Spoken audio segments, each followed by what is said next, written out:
India के बड़े शहरों में लोग लाखों कमा तो रहे हैं, पर फिर भी लाइफ इतनी स्ट्रेसफुल क्यों होती जा रही है? सोचिए जरा। हाई सैलरी होने के बाद भी हम ट्रैफिक, पोल्यूशन और बेसिक सर्विसेज के लिए हर रोज स्ट्रगल क्यों कर रहे हैं? आज हम यही समझेंगे कि प्रॉब्लम हमारी सैलरी में नहीं, सिस्टम में है। इसीलिए इस पूरी बात को समझने के लिए अंत तक जरूर बने रहिएगा। और हाँ, अगर आप भी किसी मेट्रो शहर में रहते हैं ना, तो इस बातचीत से जरूर जुड़ेंगे। तो इसे लाइक और चैनल को सब्सक्राइब करना मत भूलिएगा। ये तस्वीर सब कुछ कह देती है। आपकी पर्सनल सक्सेस, आपकी महंगी गाड़ी, आपकी मोटी कमाई, ये सब कुछ बेमतलब हो जाता है जब शहर का पूरा सिस्टम ही फेल हो जाए।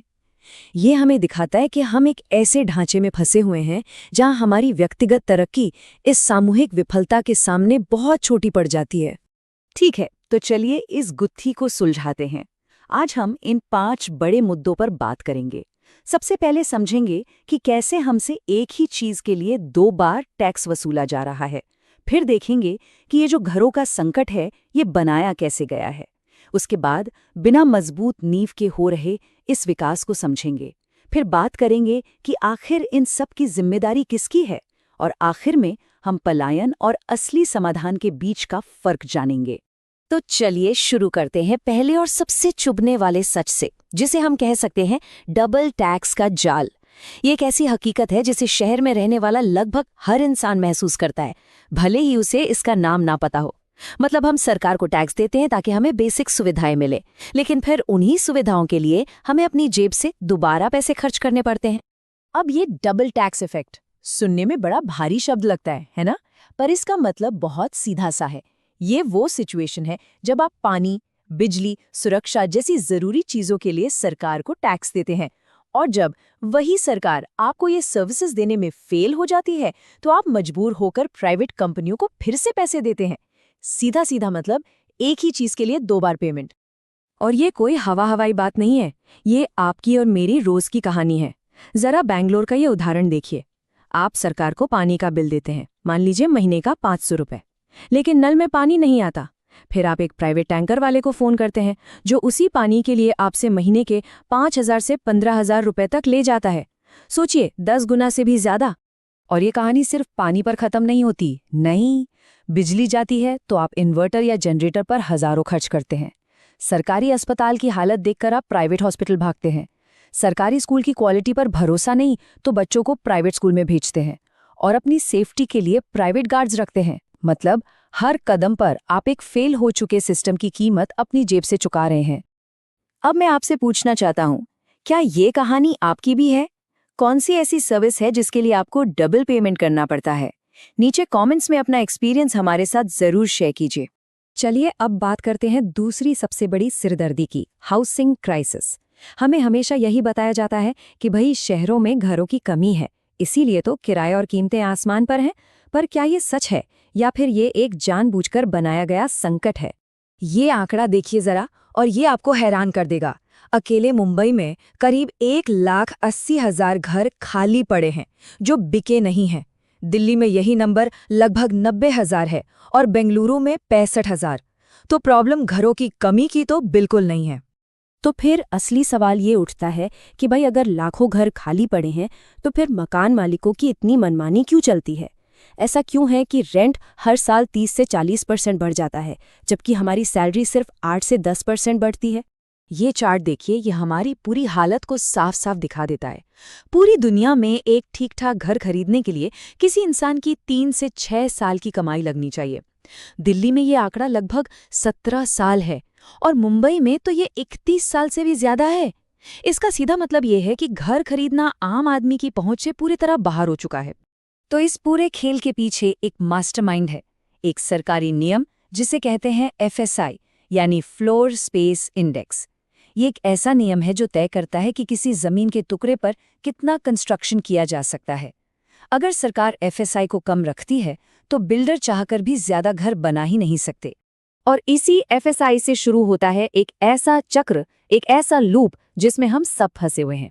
सरकार FSI कम रखती है, जिससे घरों की सप्लाई आर्टिफिशियली कम हो जाती है। अब डिमांड ज्यादा है और सप्लाई कम, तो कीमतें आसमान छूने लगती हैं।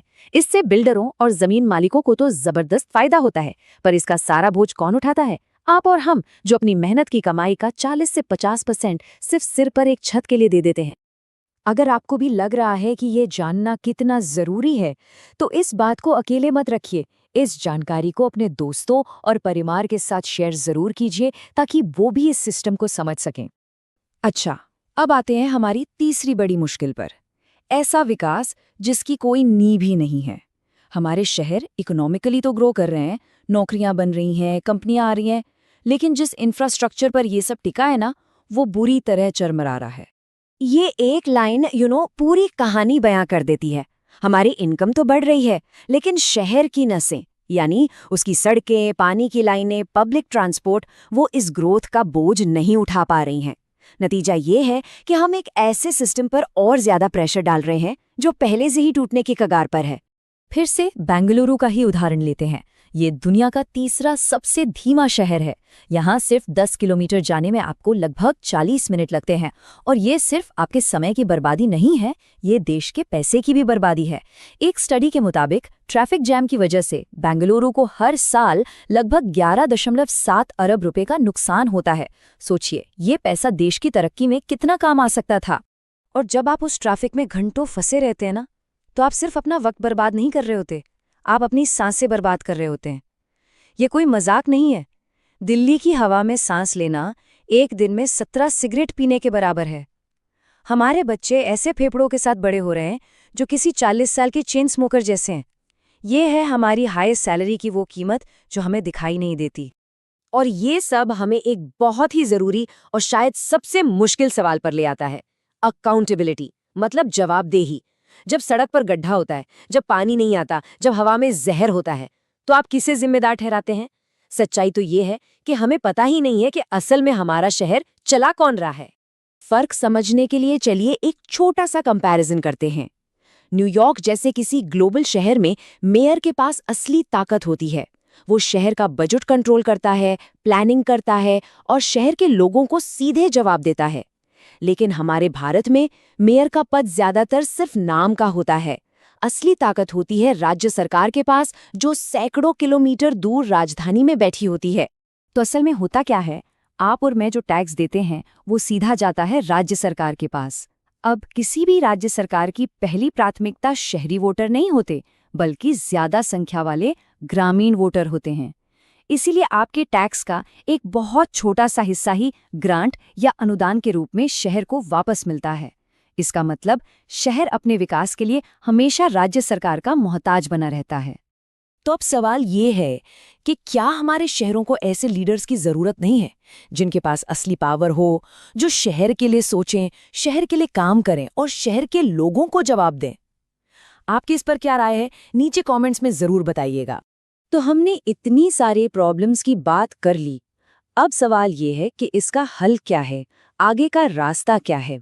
देखिए, हमारे सामने दो रास्ते हैं। एक है पर्सनल एस्केप का, मतलब खुद को बचाने का, और दूसरा है कलेक्टिव रिफॉर्म का, यानी मिलकर सुधार करने का। पहला रास्ता है एस्केप का, मतलब अपनी ऊंची सैलरी का इस्तेमाल करके इन सारी दिक्कतों से एक बुलबुला बना लेना। आप एक गेटेड सोसाइटी में शिफ्ट हो जाते हैं, घर में एयर प्यूरिफायर और वाटर फिल्टर लगा लेते हैं, पावर बैकअप के लिए जनरेटर खरीद लेते हैं और सेफ्टी के लिए प्राइवेट गार्ड रख लेते हैं। आपने अपने चारों ओर एक सेफ जोन बना लिया। लेकिन एक बात हमें समझनी होगी, ये एस्केप है, सल्यूशन नहीं, क्योंकि आप उस बुलबुले से बाहर तो निकलेंगे ही। आपको उन्हीं टूटी सड़कों पर ड्राइव करना होगा, उसी जहरीली हवा में सांस लेनी होगी। आप शहर को नहीं, सिर्फ अपने घर को ठीक कर सकते हैं, और वो भी कुछ हद तक। तो फिर असली सल्यूशन क्या है? असली सल्यूशन पर्सनल नहीं, कलेक्टिव है। हम सबको एक नागरिक के तौर पर जागना होगा। हमें एक अकाउंटेबल लोकल सरकार की मांग करनी होगी। हमें ये पक्का करना होगा कि हमारे टैक्स का पैसा हमारे ही शहर पर सही तरीके से खर्च हो। हमें एक नागरिक के तौर पर एक्टिव होना होगा और सिस्टम में सुधार के लिए मिलकर दबाव बनाना होगा। अगर आप भी मेरी इस बात से सहमत हैं कि हमारे शहरों को अब बेहतर गवर्नेंस की, बेहतर सिस्टम की सख्त जरूरत है, तो इस आवाज को बुलंद कीजिए। इस वीडियो को लाइक करें, कमेंट में लिखें सुधार आवश्यक है, इसे ज्यादा से ज्यादा लोगों तक शेयर करें और हमारे चैनल को सब्सक्राइब करना ना भूलें। आपकी एक छोटी सी कोशिश भी बड़ा बदलाव ला सकती है। तो आखिर में बस एक बात याद रखिएगा, आपकी सैलरी आपकी पर्सनल सक्सेस दिखा सकती है, लेकिन आप असल में किस क्वालिटी की लाइफ जिएंगे, इसका फैसला हमेशा वो सिस्टम ही करेगा जिसमें आप रहते हैं, और उस सिस्टम को बदलने की जिम्मेदारी हम सबकी है।